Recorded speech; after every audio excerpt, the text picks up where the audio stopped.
Krokich. The Empire's on the run. Alex Jones and the GCN Radio Network. The Trans-Pacific Partnership, or TPP, is a trade deal currently under negotiation among 12 nations that represent 792 million people, accounting for 40% of the world's economy. Yet it's being written and negotiated in secret. The only text that has been made public so far has been through leaked documents, and even our own congressmen have extremely limited access to the negotiation texts. But what we do know is TPP would offshore millions of American jobs, expose the U.S. to imports of unsafe food, and empower corporations to attack hard-fought U.S. environmental and health safeguards. Now, Congress is looking to grant fast-track approval to the TPP. This is like Nancy Pelosi saying, "But we have to pass the bill so that you can find out what is in it." Tell Congress to vote no on fast-track for the Trans-Pacific Partnership and demand the text of the TPP be made public. We have tons of TPP videos and articles on Infowars.com, so do a little research, get educated, and get in the game. If you don't do something now, don't complain when you use your job to that giant sucking sound in the middle of the Pacific Ocean. Rob Dew reporting for Infowars.com and PrisonPlanet.tv. Used since before the days of the Roman Empire to support the body's natural systems. Introducing the new InfoWarsLife.com oil of oregano formulation. We have now procured the most high quality and potent forms of oregano oil on the market, extracted directly from the wild herb and sealed in easy-to-use capsules. You will no longer need to endure the burning of liquid oregano on the tongue. Now available in our limited first run at InfoWarsLife.com. That's InfoWarsLife.com or call 888-253-3139.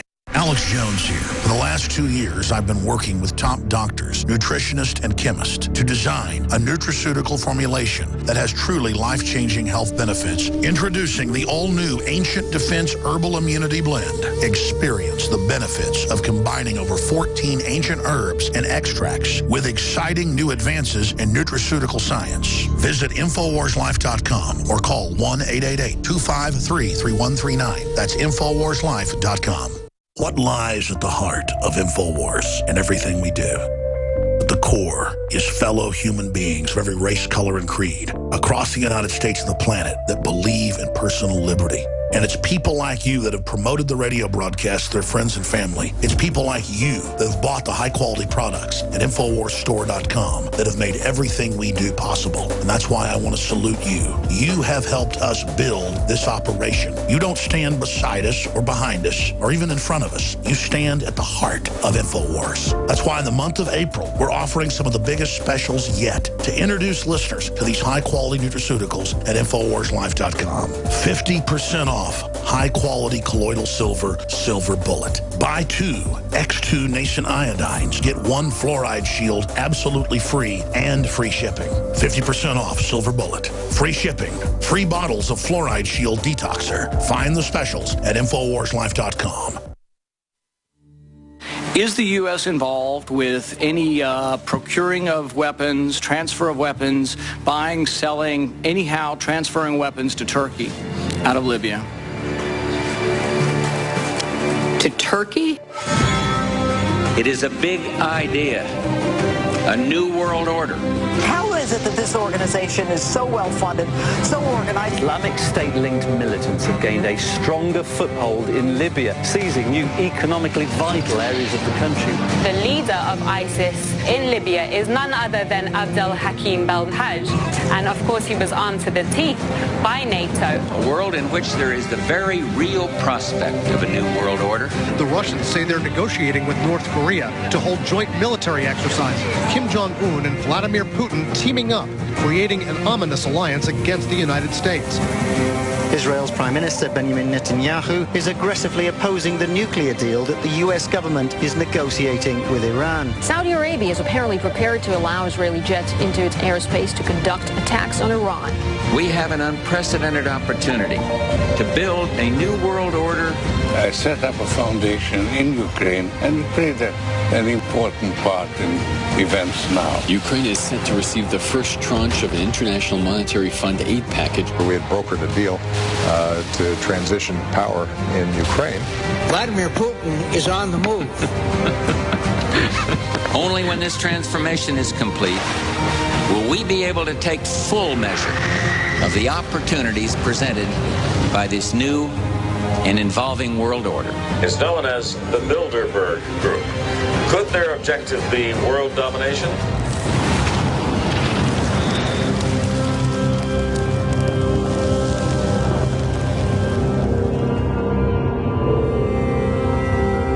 Welcome back to the Alex Jones Show. Now, what you just heard when that liner, of course, people talking about the New World Order, George Bush, as well as the Bilderberg Group. Of course, we were attacked by Bloomberg for suggesting that Jeb Bush might even attend. I mean, who would think that a presidential candidate would attend Bilderberg? It isn't like it's happened before.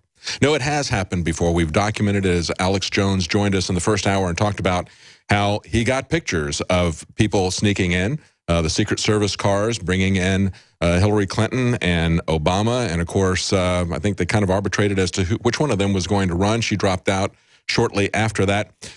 Nevertheless, Bilderberg is something we ought to ask questions about. Just as I point out, people are asking questions about the ridiculous lies that are being told about the Walmart store closings.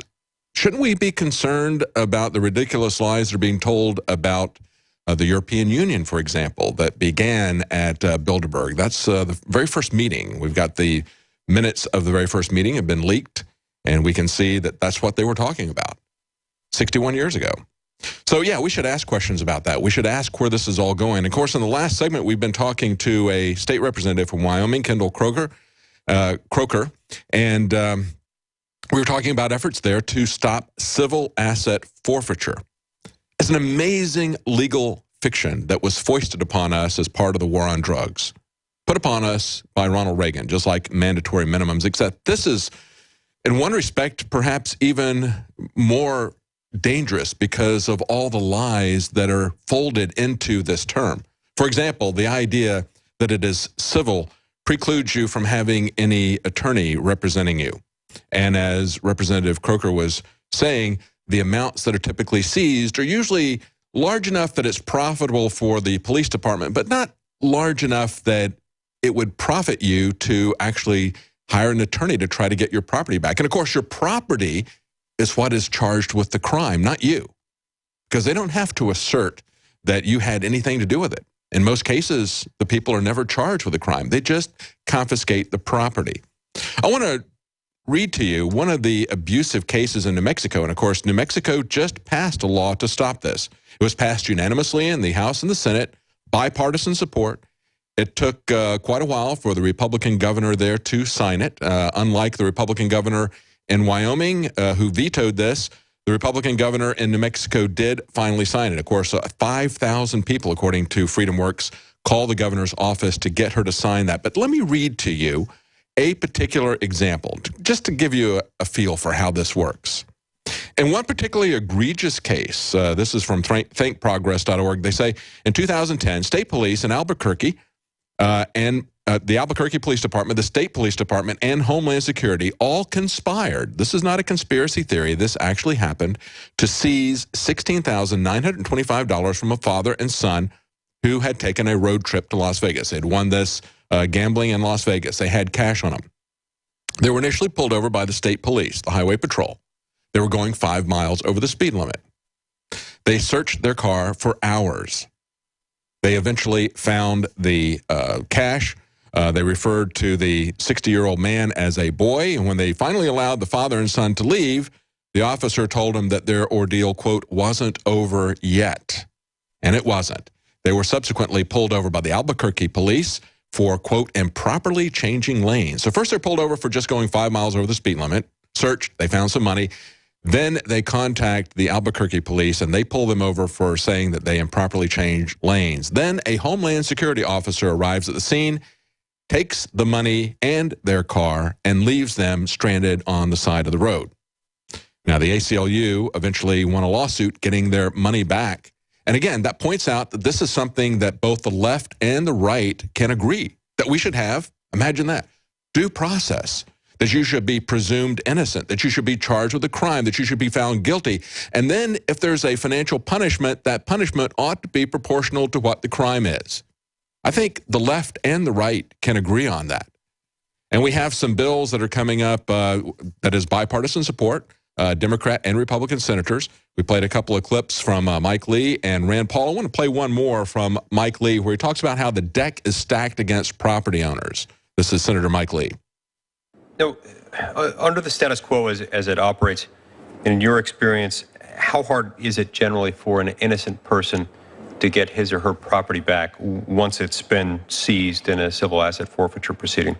It's very difficult. It's extremely hard because, as they testified before, the deck is stacked against property owners. You're not guaranteed counsel, and often the property is worth less than the amount of legal fees.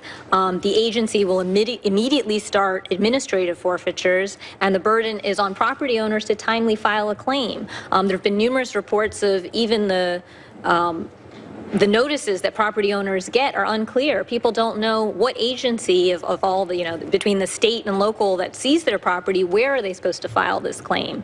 And there's no good cause exception. If the property owner misses that deadline by a single day or even just minutes late from the filing deadline, it's administratively forfeited, and that's it. If they are lucky enough to survive all these loopholes and make it to federal court by timely filing a claim, then again, these burdens are still stacked against property owners. And even in the end, they might be able to recover attorney's fees, but that provision has also been gutted. And so very frequently, property owners do not actually recover their attorney's fees under CAFRA.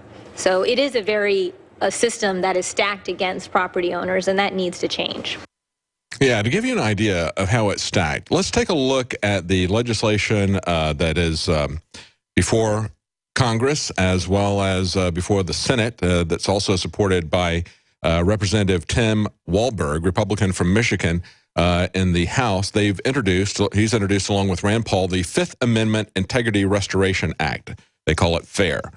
Now, to look at the points of what they've come through with this, first of all, there's a profit motive. Remember, the Wyoming governor said crime should not pay.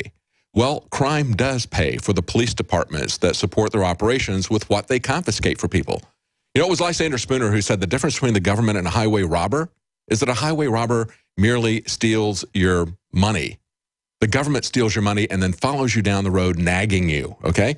So that is not even a hyperbole anymore. It is quite literally true. They pull you over, they search you till they find some cash or something that they want, and then they notify their buddies in another jurisdiction, they pull them over, and they take their $17,000 and their car and leave them standing on the side of the road.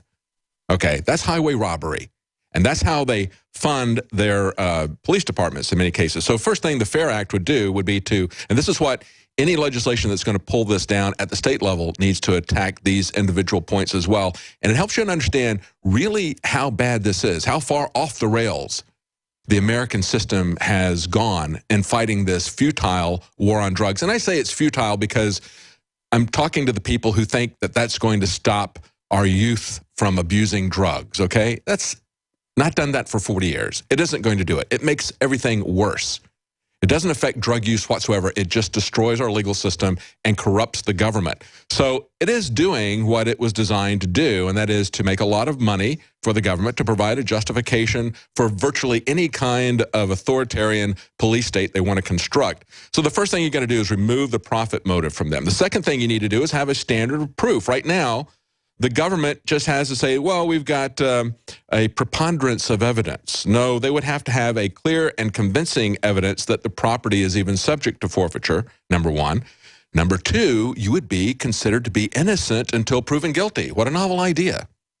I mean, we have had a lot of people die to establish these principles hundreds of years ago, that we would be innocent until proven guilty, that we would have a trial by jury of our peers, that we would have due process. So that would restore that. So you got profit motive, you got standard of proof, you got innocent owner defense, and then structuring. This is where they take your cash because they say that you deposited less than $10,000 so you could avoid filing a report. Well, that was put in ostensibly to try to get to people who were laundering money for criminal actions. But now they're taking money from people who are just business owners, who maybe were not even trying to avoid all the paperwork involved in depositing $10,000 for their restaurant. They just go in and they confiscate that money. And of course, the money was legitimate.